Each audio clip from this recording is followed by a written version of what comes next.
Hey guys, welcome back to Clapped Out Classics. Got another video on the Buick here. Getting all the injectors and the intake cleaned up. All that nasty dirt and grime.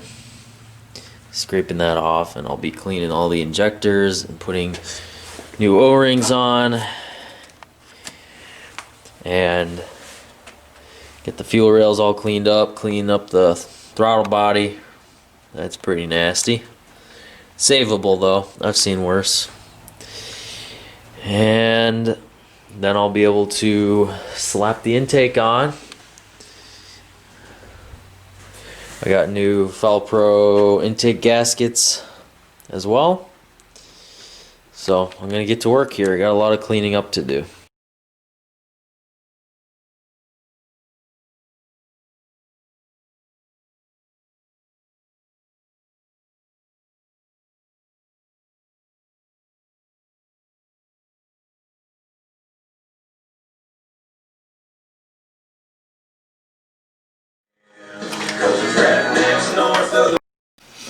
Dang YouTube, I had to shut off a good song.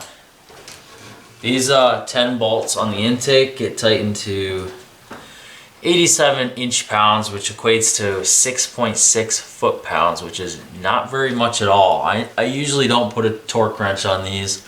I just snug them up what I feel is right. I've never had a problem. You want to start from the center. This is not a how-to video or anything. I'm just trying to throw in some helpful information as I go along. But you start in the center.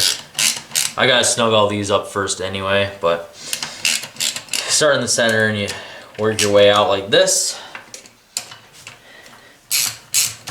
Kind of get it evenly.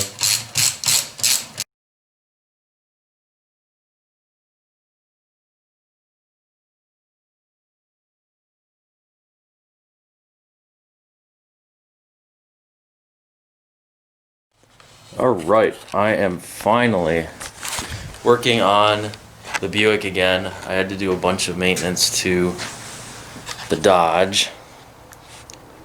Way back there, you can see it. I had to do a bunch of maintenance. Replaced the plenum gasket, and I ended up painting the bed and replacing the front fenders on it as well.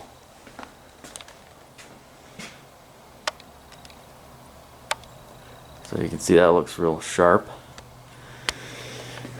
But now I'm back working on the Buick, and today I'm going to clean out all the injectors and get those on, and then I can start wiring everything. As you guys may recall, I built the harness a while back, so the harness itself is good to go in that box.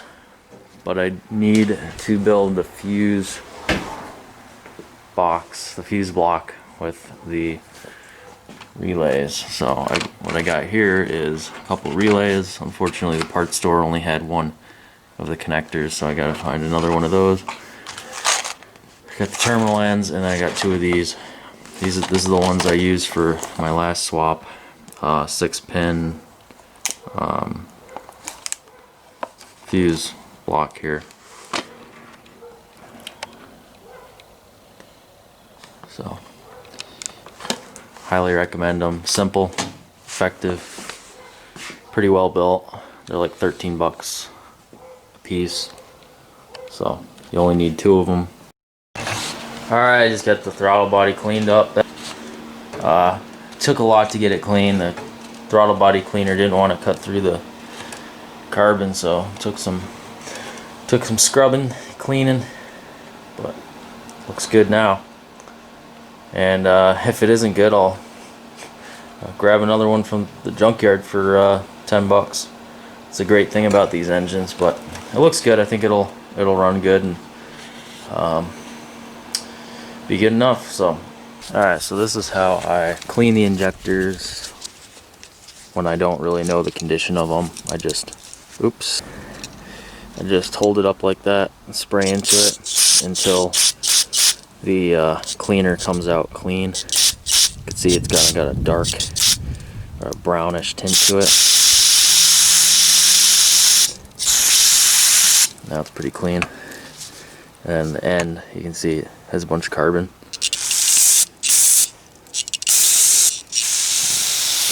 See all that crap coming out of it. But there's better ways of doing this. Like if you have a clogged injector, you're definitely going to want to hook up a connector and open and or run power to that, open and close the injector and clean it out like that. I've done that before when I had a clogged injector on my Chevy, and that cleans it out really well. But alright, throttle body's on, looking good, and got all the injectors cleaned up. Drop of oil on the O-rings and ready to stuff them back in the fuel rail, which is sometimes a pain. That's what the oil is for. Let's see here. Oh yeah, nice. Kind of used a thicker oil.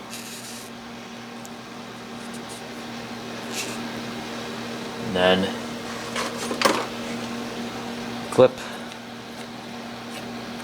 If I can remember how it goes on. That's not even the clip for it.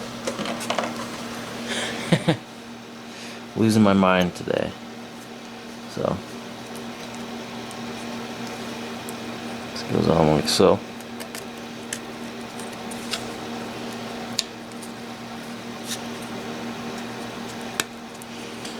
Like that. Alright, I got the harness out and I'm working on my fuse box. I was trying to think of something cool to mount my stuff in. I found this old cigar box, probably from the 50s. Working on the harness, I got my big ground connected in. Basically took all those wires, there's like 6 or 7 wires, and I put them into one big wire. Makes it really simple. And I got my fuse box mounted, but you know what? I don't like the way it looks. Just doesn't look right, so I'm gonna take that off and I'm just gonna mount my fuse blocks and my relays right to the inner fender. As you've seen in the last video, I had the cigar box, but I decided to scrap that idea. It was just too fragile and I didn't really like the way it looked. So I mounted my fuse blocks and the relays right between these two little bead roll things there, and looks pretty good. Got the harness on, and now I'm working on some of the grounds. Here's my grounds, my 2 grounds for the relays, which oddly, these are the same relays, but the white and the black wire are swapped around, so it's kind of makes it a little confusing. But those are the same wires for the ground, and I need to run a ground from the engine to the frame. Just drilled a hole right there, cleaned it up so I can ground it right there, and then I got my engine ground right here. This big wire that I left really long. This is a nice big, I don't know, maybe 8 gauge wire. And that is going to ground there as well, and that should be good.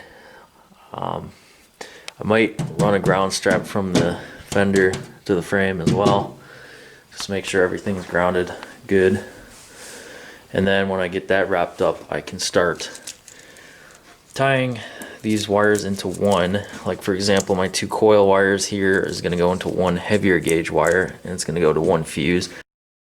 Alright, so it's Monday night.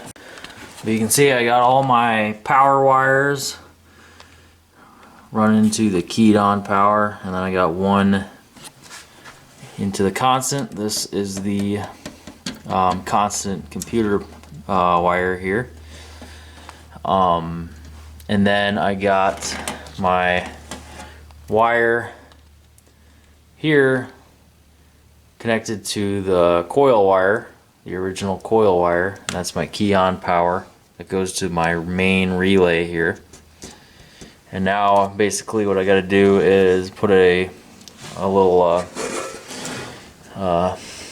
connector on there and attach it to that lug right there. And then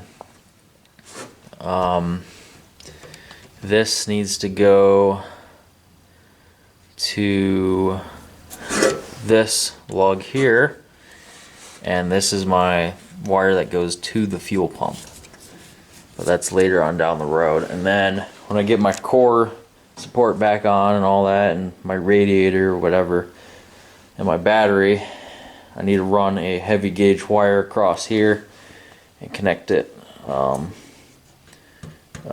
to that lug right there. So that's that. Making decent progress. The next thing I have to do is make a mount for my computer to go over here somewhere. And it's looking pretty good. It looks like I have enough room to put it up here far away from the headers, so that's good. Be enough clearance to keep the computer somewhat cool. And then after that's done, basically the wiring will be done for now, and I'm gonna have to be doing more fun stuff like get some headers. I want to get like just cheap eBay headers, stainless headers or whatever. They're like $100, and run my headers down through, and I'm probably gonna dump it in front of the front tire here, or front tire, the rear tire. Sorry guys, it's late, I'm tired. Dump it out right here with nice chrome tip, both sides. And I'll probably use the big long glass packs that came on the car. I think that'll sound pretty good, sound old school, and have a nice rumble to it, and it won't be terribly loud inside. But I kind of want this car to have some attitude. I want it to be kind of loud, so I think it'll be just right. It's a hot rod, and you know, I know it's a Buick. It's supposed to be a, you know, cruiser car or whatever, but this is now kind of a mix between a muscle car, hot rod, and a cruiser car. It's like a big combination of everything. And then at some point I might do some more sanding on the car, sand off that nasty spray paint and get it down to like the original look right here. And then at some point I will clear coat it, and of course I gotta put the front pieces back together. I'm not really looking forward to that. There's a lot of bolts that hold it together, and a lot of fiddling around and making everything, all the gaps decent and everything, but that'll come. So alright guys, thanks for watching. If you're interested in this project, subscribe and follow along as I progress throughout the winter time. I think my next order of business here is to get a little more insulation in here. I started over there and then I got lazy and never finished it. I'd like to do that, and then I want to get a little propane heater to heat this place.